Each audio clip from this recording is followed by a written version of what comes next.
Bronson Reed warns Carmelo Hayes backstage at WWE SmackDown. Are you kidding me right now? Bronson Reed, the 330-pound monster who just got fired by Triple H for attacking Paul Heyman, who was supposedly terminated from his WWE contract, who we thought was gone from the company, just showed up backstage at SmackDown and delivered a threatening warning to Carmelo Hayes like nothing happened. So we're supposed to just forget that Reed was fired, except that he's somehow still appearing on WWE programming without explanation, and pretend that WWE's rules and consequences mean anything when they can be ignored whenever it's convenient for a storyline. This is peak WWE inconsistency. This is the company telling us that firings don't matter, that consequences are meaningless, and that their own authority figures have zero credibility when talent can just show up after being terminated and nobody stops them. Either Triple H's firing of Bronson Reed was a complete lie designed to work the audience, or WWE's security is so incompetent that fired wrestlers can just waltz into their buildings and threaten active roster members. I am furious about the lack of continuity. I am baffled by the booking logic. And I am absolutely demanding that WWE explain how Bronson Reed, a supposedly fired employee, is backstage at their show.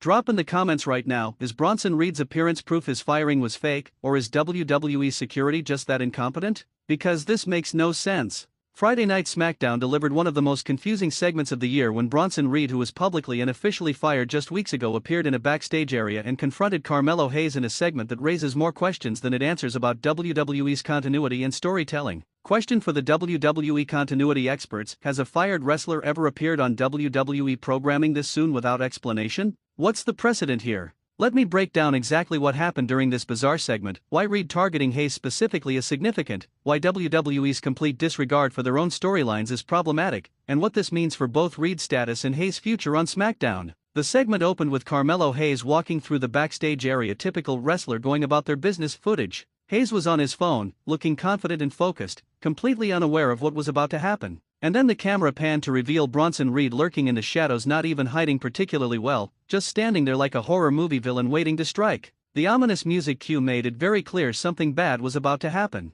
Reed stepped out and blocked Hayes' path. The size difference was striking. Reed towering over Hayes, using his physical presence to intimidate. Hayes immediately put his phone away and got into defensive posture. Should WWE use size disparities for intimidation in backstage segments, or does it make smaller wrestlers look weak before matches even happen? Reed spoke first, his voice low and menacing. Carmelo Hayes, I've been watching you, prancing around SmackDown like you own the place, acting like you're some kind of star, but you haven't faced real adversity yet. You haven't faced me. That's standard intimidation promo stuff, but what makes it weird is that Reed is supposed to be fired. Why is he backstage? How did he get in? Why isn't security removing him? These questions are never addressed. Hayes, to his credit, didn't back down. Man, aren't you supposed to be fired? How did you even get in this building? And why are you coming at me? I haven't done anything to you. Thank you, Carmelo. Someone finally acknowledging the elephant in the room. Hayes doing what the commentary team and officials apparently won't do, asking the obvious questions.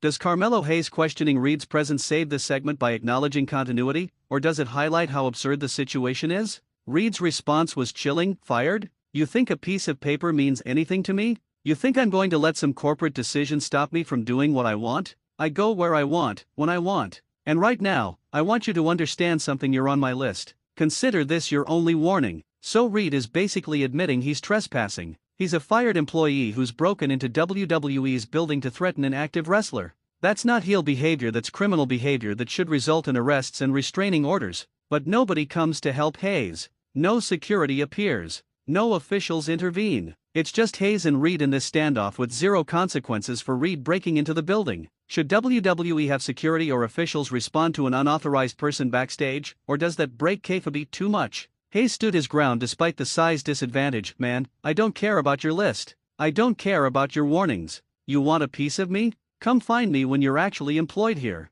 Until then, you're just some bitter dude who got himself fired. Great character work from Hayes, not backing down, not showing fear, calling out the absurdity of the situation. This is how you maintain credibility against a monster. But Reed just smiled, that creepy, knowing smile that suggests he knows something we don't. He leaned in close to Hayes and whispered something we couldn't hear, the private threat trope that's meant to seem more intimidating. Then Reed just walked away. No attack, no physical confrontation, just the warning delivered and then exit. Hayes was left standing there looking concerned but defiant. The camera followed Reed as he walked through the backstage area past multiple WWE personnel who just let him walk by. Nobody stopped him, nobody questioned him. A fired employee is backstage and nobody cares. When backstage segments show fired talent walking past officials without interference, does that help the storyline or hurt WWE's credibility? Let's discuss why Carmelo Hayes as the target is interesting. Hayes is one of NXT's most successful recent call ups. He's got everything WWE typically looks for. He's charismatic, athletic, has great matches, and connects with audiences. But he's also been floating in the mid-card without clear direction since his main roster debut. Reed targeting him could be what elevates Hayes into a more prominent position. Being targeted by a monster heel is often the catalyst that makes a smaller wrestler a star.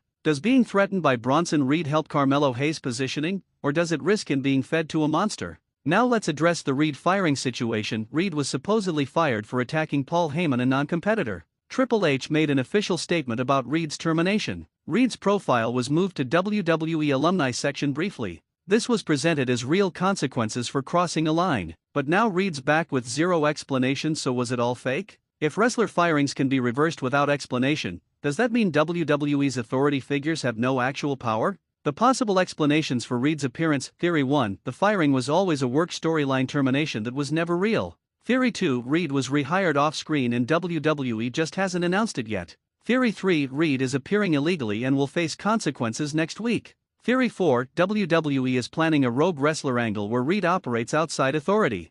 Theory 5, this is just bad booking that ignores continuity for a dramatic moment. Rank these theories by likelihood. Which explanation makes the most sense? The Triple H authority figure problem. If Triple H fired Reed and Reed is back, does that make Triple H look weak? Authority figures need credibility to make their decisions matter. If firings can be undone without explanation, why should we believe any authority decision? This undermines Triple H's entire role as head of creative/kayfabe authority. WWE has a history of making authority figures look incompetent. This continues that pattern. Should WWE authority figures have more power to enforce decisions, or should chaos and rule-breaking be encouraged? The Carmelo Hayes character development. Hayes has been searching for his identity on the main roster. He's had good matches but lacks the defining feud that makes him matter. Reed targeting him could be that defining feud if booked properly. But WWE has history of feeding promising talents to monsters without proper follow-through. Hayes needs to come out of this looking strong even if he loses matches. What would constitute a successful feud for Carmelo Hayes against Bronson Reed? What's the win condition? The size dynamic is classic wrestling storytelling. Big monster versus smaller, quicker technical wrestler tale as old as time. Hayes would need to use strategy and speed to overcome Reed's power. The David versus Goliath story resonates with audiences when done right, but WWE often books these feuds to just make the big guy look unstoppable. Hayes needs competitive matches, not squashes, to benefit from this program. Should WWE book Hayes to eventually defeat Reed clean, or is keeping Reed strong more important? The backstage confrontation format. Backstage warnings and threats are common in wrestling storytelling. They build anticipation for eventual in-ring confrontation. The intimacy of backstage encounters feels more personal than in-ring promos, but overuse of this format makes it feel repetitive and predictable. The lack of consequences, security, officials, makes WWE look unprofessional. Are backstage confrontations overdone in modern WWE, or are they still effective storytelling tools? The social media reaction. Continuity-focused fans. Wait, wasn't Reed fired? What's happening? WWE's storytelling is broken. Reed fans. Who cares about consistency? Big meaty man putting tiny man on notice. Hayes fans. Finally Carmelo's getting a program. This could make him a star. Casual fans. I'm confused. Is Reed allowed to be there or not? WWE defenders. Just enjoy the show. Stop worrying about continuity. Which reaction is most valid? Is caring about continuity being too analytical, or is it reasonable expectation? The security question is legitimate. In real sports/entertainment, fired employees are escorted out and banned from premises. WWE presence as a legitimate corporation, they should have basic security protocols. Allowing terminated employees to roam backstage threatens other talent's safety, but acknowledging security would break kayfabe by treating wrestling as a workplace. Wrestling exists in this weird space between real company and fictional universe. Should WWE establish clearer rules about fired talent accessing buildings, or does that ruin the magic? The potential match quality. If this leads somewhere, Bronson Reed is excellent worker for his size, athletic and impactful. Carmelo Hayes is one of the smoothest workers on the roster. Everything looks crisp. Their styles would mesh well. Power versus speed creates natural drama. Given proper time and story, they could have a genuinely great match. But WWE needs to commit to building this properly, not just throwing them together. What stipulation would best serve a Reed versus Hayes match? Standard singles, no DQ, or something else? The broader implications for WWE storytelling. If firings don't mean anything, what consequences do matter? If authority figures can't enforce their decisions, why have them? If continuity doesn't matter, why should we invest in long-term stories? WWE treating its own rules as suggestions undermines everything. But wrestling has always played fast and loose with logic. Is this really new? At what point does ignoring continuity become too much to overlook? Where's your line? Final questions before we wrap. 1. Was Bronson Reed's firing real, or was it always a work? 2. How is Reed backstage at SmackDown without security removing him? 3. Should Carmelo Hayes benefit or suffer from Reed targeting him? 4. Does this segment help or hurt WWE's credibility regarding consequences? 5. Will this lead to a proper feud or just be a random one-off encounter? Give me your detailed thoughts on all 5 questions. Here's my ultimate take. Bronson Reed warning Carmelo Hayes backstage could be the start of a compelling feud between two talented performers, but WWE's complete disregard for their own continuity regarding Reed's firing status is infuriating and undermines the entire segment. If Reed's firing was always a work,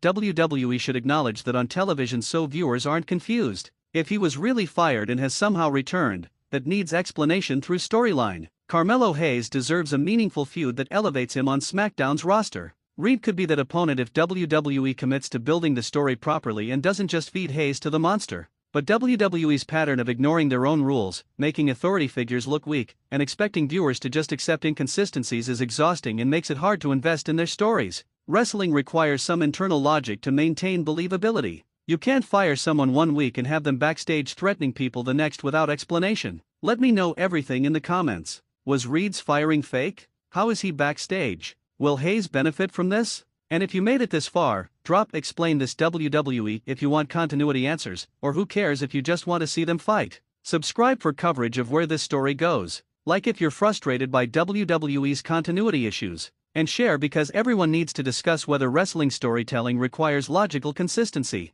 Until next time, demand better storytelling, expect consistency, and I'll see you in the next one.